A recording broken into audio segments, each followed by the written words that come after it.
भाग्यशाली लोगों में से हूँ जिन्होंने राजन काका के अभिनय को बहुत करीब से देखा है और उनके साथ अभिनय किया भी, और जिन्होंने भी उनके दिग्दर्शन में काम किया है वो इस बात से सहमत होंगे कि राजन काका का दिग्दर्शन बहुत ही सधा हुआ, कसा हुआ और बारीकी से भरा हुआ होता है। किसी भी कलाकार को उसकी भूमिका समझाना और उससे वो भूमिका समझाकर निभा लेना, इसमें राजन काका माहिर है। ये हमारे राजन काका ने मेरे जैसे कलाकारों से भी इस तरह का काम करवाया है और करवाया है। हम हमेशा कहते हैं कि जीवन एक रंगमंच है और हम उस रंगमंच के कलाकार हैं, लेकिन रंगमंच के कलाकारों को जीवन के रंगों से दिलवाने का काम भी राजन काका बहुत ही करते हैं। मैंने उनसे अनगिनत चीज़ें सीखी हैं और आज भी सीखती हूँ, क्योंकि जो चीज़ मुझे सबसे ज़्यादा लुभाती है वो ये कि हम जब किसी भी भूमिका में होते हैं तो उस भूमिका को 100% समझना और उस भूमिका को 100% निभाना बहुत ज़रूरी है। वो केवल हमारे लिए नहीं, हमारे सामने काम करने वाले कलाकार के लिए भी बहुत फायदे का है। तो हम दो कलाकार 100% प्रस्तुति दे सकते हैं। यही नियम हमारे जीवन में भी लागू हो जाता है कि हम जहाँ होते हैं, जिस प्रकार की भूमिकाएं कर रहे होते हैं, हम जीवन में अलग अलग भूमिकाएं कर रहे होते हैं, ऐसे ही अलग अलग भूमिकाओं को निभाते हैं। जब हम अपना 100% देते हैं तो हम एक प्रकार का माहौल बनाते हैं जिसमें सामने वाला कलाकार या सामने वाला व्यक्ति भी अपनी पूरी क्षमता के साथ हमारे लिए काम करता है या हम उसके लिए काम करते हैं और वो प्रस्तुति सुंदर हो जाती है। ऐसी कई चीज़ें मैंने राजन काका से सीखी हैं या हम अनेक लोग अनेक बार राजन काका से ऐसी चीज़ें सीखते हैं। નવી સવારમાં આપનું હાર્દિક સ્વાગત છે। અમે છીએ ઇન્દોરમાં। કોઈ પણ શહેર બનતું હોય છે ઘણી બધી બાબતોથી, ઇમારતોથી, ઘરોથી, કોમ્પ્લેક્સથી, રસ્તાઓથી, પણ એનો આત્મા હોય છે એના કલાકારો, જુદા જુદા કલાકારો। આજે અમે એક નાટ્ય કલાકારના ઘરમાં છીએ। તમારું સ્વાગત કરીએ છીએ। Thank you. सबसे पहले तो मैं आपको ये सवाल पूछना चाहता हूँ जी कि इंदौर में जो नाट्य कला है उसके बारे में हमारे प्रेक्षकों को संक्षिप्त में जानकारी दे कि इंदौर की नाट्य कला का माहौल क्या है। वैसे मैं बेसिकली मुंबई का हूँ और मैं इंदौर में आया 1964 में, और 64 में जब मैं यहाँ आया तो मुंबई में होने की वजह से नाटक से मैं बहुत ज़्यादा जुड़ा हुआ था और इंदौर में मैं ढूंढ रहा था कि मुझे कोई ग्रुप मिल जाए। फॉर्चुनेटली उस समय भी इंदौर में 6-7 ग्रुप्स एक्टिव थे जो नाटक करते थे, मराठी नाटक। एमपी में होने की वजह से हिंदी नाटक भी वही ग्रुप्स करते थे, जो मराठी नाटक करते थे वही लोग उसका अनुवाद करके, ट्रांसलेशन करके हिंदी में वो प्ले करते थे। और वही सिलसिला फिर मेरे आने के बाद मैंने भी जारी रखा। मेरे बहुत से मराठी नाटकों के हिंदी अनुवाद मैंने लोगों के सामने रखे हैं, क्योंकि मराठी नाटक में बहुत ज़्यादा अलग अलग सब्जेक्ट्स पे बहुत अच्छे अच्छे नाटक हैं। हिंदी में कहीं तो भी वो लिमिटेशन शुरू में मुझे दिखाई दिया था।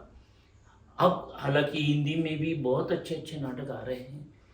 उस समय बाबा डीके जी का नाम बहुत चलता था। नाट्य भारती के अगली पीढ़ी श्री राम जोग जी नाट्य भारती की धुरा अभी भी संभाले हुए हैं और बहुत अच्छे अच्छे परफॉर्मेंसेस ऑल ओवर इंडिया। मतलब वो नाट्य भारती में भी श्री राम जोग जाके प्राइजेस ले रहे हैं। हमारा ग्रुप कई सालों से दिल्ली, मुंबई, इवन इंदौर में जो स्पर्धाएं, नाट्य स्पर्धाएं होती है उसमें हम करीबन पिछले 25 साल से हर समय कहीं ना कहीं फर्स्ट सेकंड में। आपके ग्रुप का नाम क्या है? मेरे ग्रुप का नाम है अविरत। अविरत का मीनिंग होता है नॉन स्टॉप, और मुझे ऐसा नाम चाहिए था जो नाम मेरी संस्था का मराठी प्रेजेंटेशन के वक्त या हिंदी प्रेजेंटेशन के वक्त बदलना न पड़े। अगर मैं मराठी नाम ऐसा कोई रखता तो वो हिंदी के वक्त मुझे बदलना पड़ता, तो इसलिए मैंने ऐसा ही नाम चूज़ किया। और मैं खुशनसीब हूँ कि मेरा बेटा अब अविरत की पूरी जिम्मेदारी संभाल रहा है। अभी इस साल भी हमने जो एक प्ले किया फाइनल ड्राफ्ट, उसमें वो हमको best drama, best director, best actor, best actress सभी के फर्स्ट प्राइजेस, और म्यूजिक का सेकंड प्राइज मिला। अभी हम भोपाल में भी इसी नाटक का परफॉर्मेंस 21 तारीख को करने जा रहे हैं। 21 नवंबर को भोपाल में ये परफॉर्मेंस हमारा होने वाला है। राज्य नाट्य स्पर्धा की डेट भी आने वाली है, वो भी हमको शायद दिसंबर के फर्स्ट वीक में राज्य नाट्य स्पर्धा में जलगांव, अमरावती या महाराष्ट्र का जो भी सेंटर हमको मिलेगा उसमें हम ये कंपटीशन में नाटक करेंगे। ये जो नाट्य प्रयोग होते हैं, जी। जो नाटक लिखे जाते हैं, दिग्दर्शित किए जाते हैं और प्रेक्षकों के सामने उसका प्ले किया जाता है, मैं ये पूछना चाहता हूँ कि ज़्यादातर उनके सब्जेक्ट कौन से होते हैं? मैंने शुरू में बताया आपको कि मराठी में हर विषय पे अलग अलग चीज़ें सामने आ जाती है। मैंने कई नाटक ऐसे किया। अथमनु जगन्नाथ करके हमने प्रभाकर मयेकर जी का एक प्ले किया था। उसमें मिलिट्री का एक ट्रुप एक ऐसे टापू पे पहुंच जाता है जो जंगली लोगों का ये है इलाका है, और वहाँ पहुँचने के बाद मिलिट्री के पर्सन होने की वजह से युद्ध यही उनका उद्देश्य है। वहाँ वो जो लोग हैं उनको अपना टापू बचाना है, तो वो युद्ध की जो विभीषिका है वो बहुत बढ़िया तरीके से उस मिलिट्री पर्सन में एक मेजर सोल्जर ऐसा रहता है कि जो इन दोनों की भावनाओं को समझता है, और वो कहीं तो भी मीडिएटर का काम करते हुए इन दोनों में जो सामंजस्य लाता है। तो ये कहीं तो भी वो ये बता नहीं, वो अथम मनु जगन, ये वो जंगली लोगों की भाषा ऐसा बता के उन्होंने वो प्ले लिखा था कि यहाँ पे भी आदमी जिंदा रहता है, भले ही वो जंगली है, टापू है, अलग है सब अपनी सभ्यता से, लेकिन फिर भी वो इंसान है। तो ये मैसेज कहीं तो भी देने की कोशिश की। बीच में हमने काल चक्र करके एक प्ले किया था। उस काल चक्र में बुजुर्ग लोगों की जो व्यथा है उसमें उन्होंने बहुत अच्छे तरीके से वो दिया था कि एक बुजुर्ग आदमी को घर में, मतलब बुजुर्ग दंपति को, मियाँ बीबी को, उनके बच्चे भी नहीं पूछ रहे हैं, उनकी बहू उनको बहुत हैरेस कर रही है, और वो जो व्यक्ति है वो पेपर में एक एडवर्टाइजमेंट दे देता है कि जैसे जिनके पास बच्चे नहीं हैं वो बच्चों को गोद लेते हैं, तो जिनके पास माँ बाप नहीं है वो क्या माँ बाप को गोद ले सकते हैं? और ऐसी एक एडवर्टाइजमेंट देने के बाद एक फिलॉसफी की प्रोफेसर और उसकी पत्नी, वो भी फिलॉसफी की प्रोफेसर ही है, वो दोनों आते हैं और उनको अपने घर ले जाते हैं। तो उन्होंने कहा ये आइडिया कभी हमारे दिमाग में आया ही नहीं कि बच्चों को तो अपन गोद लेते हैं, लेकिन क्या बुजुर्गों को भी गोद ले सकते हैं? तो ये इतना अच्छा मैसेज कहीं तो भी। इस नाटक के हमने जो परफॉर्मेंसेस किए तो मेरे को ऐसे लेटर्स आते थे कि आप ये प्ले रोको मत, ये करते रहो, क्योंकि अगर 1000 ऑडियंस में से 5 जनों ने भी अगर ऐसे बुजुर्गों को गोद लिया तो वृद्धाश्रम बंद हो जाएंगे। क्या नाटक का नाम क्या था? काल चक्र। जयवंत दलवी जी ने लिखा हुआ ये प्ले है, और मैंने उसका हिंदी में परफॉर्मेंस किया। तो एक तो क्या होता है, हिंदी कैनवास बड़ा मिलता है, हिंदी समझने वाले लोग ज़्यादा है, तो मराठी लिमिटेड लोग हैं। गुजराती अगर हो तो आपका गुजराती का एक लिमिटेड क्लास है जो गुजराती जानते हैं। मराठी में करूँगा तो मराठी जो जानते हैं, हिंदी लोगों को समझ में नहीं आएगा गुजराती या मराठी, पर हिंदी में होता है तो गुजराती लोग या मराठी लोग ये समझ सकते हैं। तो मैं इसीलिए एमपी में होने की वजह से मुझे एडवांटेज मिला कि हमारे मराठी जो अलग अलग नाटक हैं वो मैं लोगों के सामने रख सका। कॉमेडी भी है, सभ्य गृहस्थों जैसा एक प्ले कि जिसमें नोकझोंक, बहुत एक एंटरटेनमेंट तरीके से लोगों के सामने चीज़ें रखना, तो बहुत ही अलग अलग विषय। और हर समय ये कहीं तो भी मैंने देखा कि गुजराती में भी और मराठी में भी, गुजराती के भी बहुत से नाटक अभी ट्रांसलेट मराठी में हो रहे हैं। जैसे आपके सौम्य जोशी जी का 102 नॉट आउट, वो हमारे यहाँ वेलकम जिंदगी मराठी में उसका ट्रांसलेशन हुआ और बहुत अच्छा परफॉर्मेंस हुआ, जिसमें हमारे जो सही रे सही के मेन कैरेक्टर थे भरत जादव, उन्होंने और गिरीश ओक ने बहुत अच्छा प्ले किया था। लिमिटेड आर्टिस्ट, 3 आर्टिस्ट, और रोक देते हैं, वो पूरा स्पेल बाउंड कर देते हैं। हमारा इस बार का जो फाइनल ड्राफ्ट प्ले है उसमें 2 ही कैरेक्टर्स है, स्टेज पे थ्रू 2.5 घंटे 2 कैरेक्टर्स है, पर वो बांध के रखते हैं।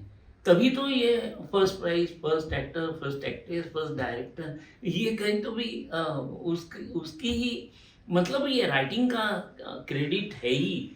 ऑफ कोर्स जो लेखक लिखता है उसमें एक कलाकार अपने भाव भर देता है और वो भाव पहुंचाता है वहाँ पे लोगों तक, तो वो एक आनंद अलग है।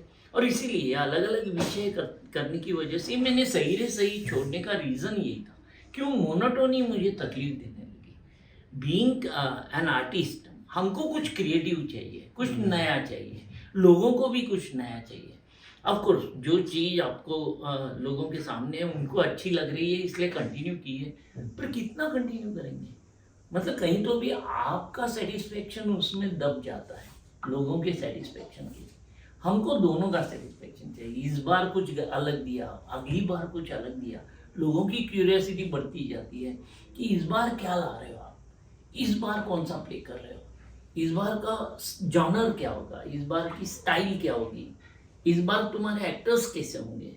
तो ये जो क्यूरियोसिटी है वो क्यूरियोसिटी आर्टिस्ट को बरकरार रखनी है ऑडियंस की, तभी तो ऑडियंस अप्रिशिएट करे। आपने अभी तक कितने नाट्य प्रयोग में दिग्दर्शन किया और अभिनय किया? खैर मैं पहला मेरा दिग्दर्शन हुआ था 1968 में। तो वो 68 में इसलिए हुआ कि गणेशोत्सव में यहाँ इंदौर में महाराष्ट्रियन कॉलोनीज में गणेशोत्सव में मराठी नाटक होते थे, तो मराठी नाटक उसी कॉलोनी के लोगों को लेके नाटक करते थे। उसके पहले मेरा नाटक चालू हो गया था कि मैं थोड़ा सा इंदौर में लोग मुझे जानने लगे थे कि राजन देशमुख कुछ करते हैं नाटक वगैरह, वो बहुत अच्छा करते हैं।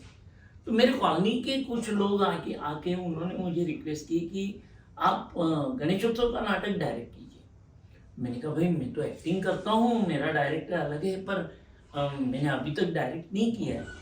तो उन्होंने कहा गणेशोत्सव का ही प्ले है तो दिक्कत नहीं आएगी, हमको भी सीखने को मिलेगा। तो मैंने कहा चलो अच्छा है, एक नया एक्सपेरिमेंट मिलेगा अपने को, डायरेक्शन करके देखते हैं। और मैंने शुरुआत की। शुरुआत करने के बाद मुझे ध्यान आया कि इन लोगों को कुछ भी नहीं आता, मतलब मैं जिस ग्रुप में कर रहा था वो सब नाटक से परिचित थे, लेकिन कॉलोनी वाले ये जो लोग थे वो उत्साह में आए थे और नाटक के बारे में उनको कुछ भी नहीं मालूम था। तो मेरे लिए एक चैलेंजिंग हो गया कि एज अ डायरेक्टर मैं इनको कैसे तैयार कर सकता हूँ। और वो प्ले इतना सक्सेसफुल हुआ कि उसके बाद मेरे डायरेक्शन के लिए मुझे कांस्टेंट जिद करने लगे लोग कि नहीं अगला नाटक हमारा आप डायरेक्ट कीजिए, आप डायरेक्ट कीजिए। अच्छा। तो 1968 से मेरे नाटक के डायरेक्शन चल रहे। मैंने मोर देन 150 परफॉर्मेंसेस नाटक डायरेक्ट किए। परफॉर्मेंसेस तो बहुत ज़्यादा हुए, एक एक नाटक के मेरे 20-20 परफॉर्मेंसेस हुए हैं। एक सवाल मैं आपको ये पूछना चाहता हूँ कि आप मूलतः महाराष्ट्रियन हैं, मुंबई में थे, 1964 में राजन भाई आप इंदौर आए जी। और मुंबई एक बड़ा नगर है, बड़ा शहर है, और मुंबई की जो रंगभूमि है, मराठी रंगभूमि, वो भी एक उसकी एक शिखर है उनका। बिल्कुल सही बात। इंदौर एक छोटा नगर है और यहाँ आप आए, यहाँ बस गए, आपने यहाँ नाट्य प्रवृत्ति की। क्या कभी आपको ऐसा लगा कि मैं जो मुंबई में रहता और वहीं पे ये काम करता तो मुझे ज़्यादा सफलता मिलती? कभी अफसोस हुआ? नहीं, ये बात निश्चित है कि मुंबई में अगर मैं होता तो बहुत ज़्यादा सफलता मिलती, ये तो निश्चित है, क्योंकि मुंबई में जो बड़े बड़े आर्टिस्ट हैं उनके साथ काम करने का मुझे सबसे पहला मौका तो आया था। वहाँ का एक फेमस हिस्टोरिकल प्ले था रायगडाला जेव्हा जाग येते, उसमें एक बाल शिवाजी के लिए काम करना था। तो उस रोल मैंने बाल शिवाजी का मेरे स्कूल में रोल किया था। वो देख के उसके डायरेक्टर मेरे पास आए थे, लेकिन मेरे पिताजी ने पढ़ाई के मद्देनज़र कि नहीं अभी से नाटक में वगैरह नहीं डालना है, तो उन्होंने मना कर दिया था। और उसी समय मैंने उनको एक दूसरा नाम सजेस्ट किया था और वो व्यक्ति उस प्रोफेशनल नाटक में उसने बच्चे ने काम किया, शिरीष कुलकर्णी। हर समय मैं कहीं तो भी वो किताब जब देखता हूँ, उसका सक्सेस स्टोरी पढ़ता हूँ, तो हर समय याद आता है मुझे कि शिरीष कुलकर्णी की जगह पे शायद राजन देशमुख नाम होता अगर मेरे पिताजी हाँ बोलते। क्योंकि क्या है, कला मुंबई में करूँ मैं या यहाँ करूँ, बात यही है, मेरा समाधान, मेरा आनंद वो कोई छीन नहीं सकता। मैं इंदौर से मुंबई फिर गया था, मैं सही में मैंने 1867 परफॉर्मेंसेस किए और उसके बाद भी मैं इंदौर में आया क्योंकि वो मोनोटोनी मुझे कहीं तो भी तकलीफ देने लगी। तो मैं मुंबई में होता और अगर ऐसी ही मोनोटोनी रहती तो शायद हो सकता है मैं परेशान हो जाता। इंदौर में आने के बाद मैं अलग अलग एक्सपेरिमेंट्स कर सकता हूँ क्योंकि मैं प्रोफेशनल नहीं हूँ, तो मुझे टाइप बनने की ज़रूरत नहीं, मुझे पैटर्न बनने की ज़रूरत नहीं है कि इसी टाइप के रोल्स आपको मिलेंगे। मैं अलग अलग एक्सपेरिमेंट्स करता हूँ, मैं अलग अलग जॉनर्स को टच करता हूँ। मेरी गुरु विजय मेहता, जिनसे मैंने 1 महीने का पूरा ट्रेनिंग लिया था, क्योंकि उस समय राज्य नाट्य स्पर्धा में जो नाटक फर्स्ट या सेकंड आता था उसके आर्टिस्ट को विजय मेहता 1 महीना ट्रेनिंग देती थी। और इतनी बड़ी हस्ती से मैंने जो 1 महीना ट्रेनिंग ली तो वो हमेशा कहती थी कि यार ये नाट्य वृक्ष जो है उसकी बहुत टहनियाँ हैं, अलग अलग जॉनर्स है, अलग अलग, और हम बंदर है, तो उस पे एक डगाल को पकड़ के क्यों चिपके बैठे हो? कूदो, इस डगाल से उस डगाल पे, इस डगाल से उस डगाल पे, इस झाड़ से उस झाड़ पे, कूदते क्यों नहीं? अरे अपना तो काम है ये। तो एज एन आर्टिस्ट में वो बात मेरे दिमाग में है और हर समय मैं कहीं तो भी एक नाटक लेता हूँ तो अलग जॉनर का, अलग स्टाइल से प्रेजेंट करने की कोशिश करता हूँ। इसीलिए मेरे ग्रुप का प्रेजेंटेशन कौन सा होगा ये जज नहीं कर सकते ऑडियंस। ऑडियंस हर समय इंतजार करते हैं कि क्या मालूम इस बार अविरत क्या ला रहा है। वाह। सो दे वेट, उनको नहीं मालूम मैं किस जॉनर में ला रहा हूँ, क्योंकि बहुत से ग्रुप्स मैंने देखे कि वो मेलोड्रामा तो मेलोड्रामा ही लाते हैं, हिस्टोरिकल तो हिस्टोरिकल ही लाते हैं, माइथोलॉजिकल तो माइथोलॉजिकल ही प्रेजेंट करते हैं। मैं अलग अलग करता हूँ। मेरे को हर समय कहीं तो भी एब्सर्ड भी चाहिए, मेरे को मेलोड्रामा भी चाहिए, मेरे को कॉमेडी भी चाहिए, मेरे को मतलब दिमाग को हिला देने वाले भी नाटक मुझे करना है और दिल को छूने वाले भी नाटक मुझे। और इंदौर में हो सकता है, और इंदौर में ये हो रहा है, हो भी सकता है और हो रहा भी है। क्योंकि जब महानगर में जाते हैं तो महानगर आपको पकड़ लेता है। हाँ, सही और बात। वो आपको डायरेक्शन देता है। आप अगर दिग्दर्शक हैं तो भी डायरेक्शन तो वो करेगी, सही बात कि देखो आपको ये नहीं चलेगा, आपको ये करना पड़ेगा। बिल्कुल और सही। एक बात ये भी है कि अगर राजन देशमुख बम्बई में रहे होते तो बम्बई को कितना फर्क पड़ता है वो तो मुझे मालूम नहीं है, लेकिन वो इंदौर में नहीं आते तो इंदौर को बहुत फर्क पड़ता है। बहुत बड़ी बात आपने बोल दी। तो हर छोटे छोटे टाउन को एक राजन देशमुख की जरूरत भी होती है। ये सही बात है कि इंदौर ने जितना प्यार मुझे दिया है, मैं भूल जाता हूँ कि मैं मुंबई में पैदा हुआ, मुंबई में बड़ा। अब मैं इंदौर का ही हूँ और इंदौर वाले भी यही जानते हैं कि राजन देशमुख इंदौर के हैं। मैं नवी सवार के प्रेक्षकों को बताऊंगा कि एक दौड़ ऐसी है कि गांव का व्यक्ति है वो नगर जाना चाहता है, नगर का व्यक्ति है वो बड़े नगर में, और बड़ा नगर का व्यक्ति है वो महानगर में जाना चाहता है। एक ये गति है। तब एक ऐसी गति आज हमने देखी कि जो मुंबई में रहते थे वो इंदौर में आए, एक नगर में आए। राजन भाई, आपने बहुत अच्छा काम किया और आज आपसे इतनी बात करके हमको भी बहुत अच्छा लगा। आपका बहुत बहुत धन्यवाद। थैंक यू, धन्यवाद।